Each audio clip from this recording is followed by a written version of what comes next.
Flower kombucha can only be made in the summertime when the gardens are booming with flowers and butterflies and bees. So keep watching. I'm going to show you how to make flower kombucha.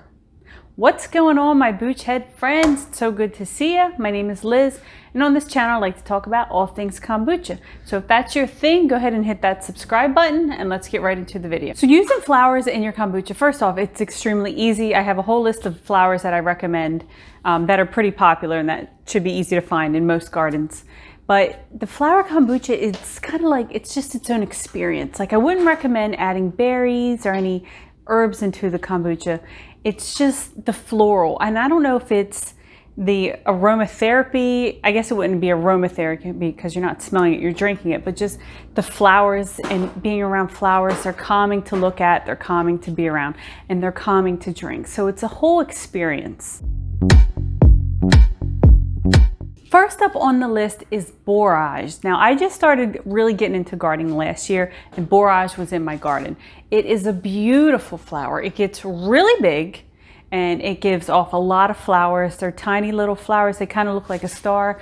Borage is used for so many different things. Cake decorating, it can be used in jams, preserves, soups, salads, and you guessed it, kombucha. And another great thing about borage is that you can use the flowers and you can use the leaves to flavor the kombucha. So go ahead and put both in. Here's some borage kombucha that I made last year. I had so much fun making the flower kombucha. It's just like I said, it's its own experience. It's very relaxing. Next on the list is Violas, also known as Jumping Johnnies. I have a ton of these in my garden. I only planted a few last year, but they seed really well, and those seeds spread really well because it went over to my second garden box. So I have them all over my garden. Some of them I left, and they're grown next to the salads and the broccoli. So the flowers have a very mildy floral taste. If you've ever tasted rose water, sometimes that's used in recipes. It's subtle, mild, but you can definitely taste it, and it's just so relaxing. Next up is dandelions. Everyone has dandelions, maybe unless you live in the desert, but pretty much everyone has dandelions. And I tried it once, but I mixed it with lavender, so I didn't really get the full experience of the dandelion. I have someone here in our community that suggested it to me, and she said she loves it. It's wonderful. Try dandelions. Go for ones that you know haven't been sprayed with some pesticides. Dandelions are high in antioxidants. They help with digestive problems, and they're high in vitamins A and E. Next on the list is lavender. I don't know if lavender is considered an herb or flower. Maybe it's actually considered both. I don't know. Does anyone know? But lavender is one of my favorites. I've been using it for a lot of years, but this is my first time using fresh lavender. I will say that the buds, to me, there's a very different taste from the flower buds of lavender to the stem of the leaves. And I did not particularly like the leaf flavor. Everyone's taste preference is different, so maybe that's something that you would like, but I really didn't favor it. And I use French lavender. I have English lavender in my garden, but I haven't tried that yet. It smells different. It's a different lavender smell than I'm used to. So I was kind of like unsure about using it. Next up on the list is Pansy. Pansy is in the same flower, or the flower family as Violas are, but they're bigger. The ones I have are bigger. They're giant pansies. I loved using these. For whatever reason, they didn't grow this year. I was really sad about that, but I'm going to buy some new seeds next year or in the late summer to plant them for fall. The pansies they're just bigger Violas, and they're so pretty, and you can put as many of them in there as you want. I usually fill the bottle about a quarter of the way with the flowers. Next up is Nasturtium. It took me a long time to figure out how to pronounce this correctly. I even had to write it down.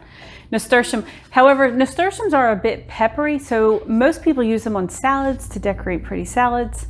I did make kombucha with them last year. I haven't gotten any flowers yet this year.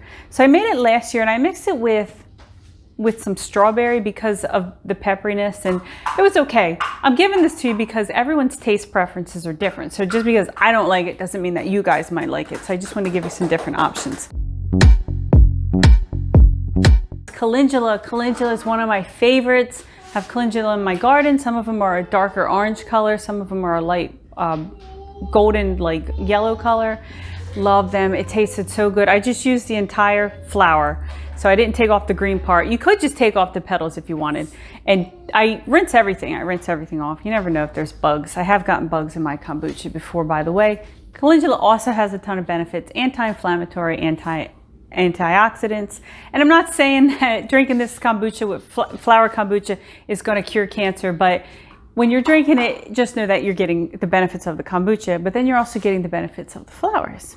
And I'm very curious, out of everyone that's watching this, how many of you garden or gardeners, and how long have you been gardening? This is my second year being serious. Wow, there's a lot to learn. Next up on the list, I wanted to do this last year, but just never got around to it, is honeysuckle. So honeysuckle, I did a little bit different. So I used honeysuckle for my first ferment. All the other flowers I used for my second ferment, because I just wanted the honeysuckle. I didn't want the black tea or the green tea taste. So this is how I did it. I let the first ferment go for about 10 days. Now I usually go anywhere from 12 to 20 days with my first ferment, but I wanted to leave extra sugar so that when I bottled it in the F2 bottles, I would still get a lot of carbonation. So I did F1 for 10 days. Bottled it into the smaller bottles. I didn't add any other sugar, and I did not add any other fruits or juices, anything else, just the honeysuckle. It was so good. Definitely high on the list. I loved it. It has a natural honey taste. Honeysuckle. I'm going to put a link below. It's an affiliate link to some dried honeysuckle if you want to order it. However, if you do want to use fresh honeysuckle, just fill up your jar with the honeysuckles.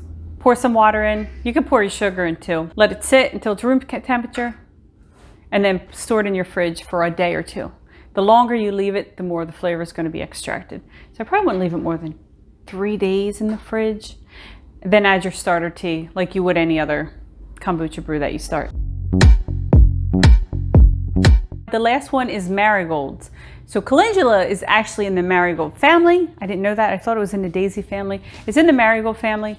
And while all marigolds are edible, not all of them taste good. So I did a little research on the ones that taste the best, and they are French marigolds, gem marigolds, and Mexican mint. Oh, that sounds amazing. Okay, here are some flowers that I have not tried, but I would love to. Roses, watermelon flowers. There's a lot of flowers on the vegetable plants that you can actually eat. Tulips. They only flower in the spring, and I don't have any tulips. So if anyone tries that, please let me know. Also, if you do try any of these and you're on Instagram, please tag me on the post. I would love to see what you guys are doing. That would be so much fun. I'll leave my Instagram handle down below. And the last one is snapdragons. So I do have snapdragons in my garden, and they actually grew really, really well. From what I read, they're a little bit bitter. So I do have some kombucha that's past due. I need to bottle it. So I'm gonna go out to the garden this afternoon, grab some calendula and grab some snapdragons and test it out. If you are enjoying this video, don't forget to pop that like button. I was shooting some videos for TikTok. If you guys are on TikTok, I'm on TikTok. It is so much fun. I just had a video go kind of viral. So I used the Johnny Jump Ups or the Violas, and I tried to make it pretty. First tip is don't leave them in for too long, maybe about 5 days, 3 to 5 days. Because sometimes what I've noticed is that if you leave herbs or flowers in for too long, you taste the plant, not the flavor of the plant. Does that make sense? So it's almost like you're eating a stem, where all the flavor is going to be in the flower, but you're eating the stem. So it's not the best. I just don't recommend it. Second tip is to always wash your flower petals. I already mentioned this earlier. I did get a bug in one of my kombuchas. So make sure you're washing those out. And you know, if you see that a bird pooped on one, I probably wouldn't recommend using that one. Next thing is just have fun with it. You can mix flowers. I've mixed some of the flowers before. I love the borage. I put some borage with lavender. It was really good. I haven't really had a chance to experiment too much this year because the flowers are just starting to bloom, but I wanted to get this video out as soon as possible so that you can experiment over the summer. You could pair the flowers with other flavors, but the flowers are so mild in taste anyway. If you add anything else, it would overpower that. So I really don't recommend it, but it never hurts to try. So if you try it, let me know.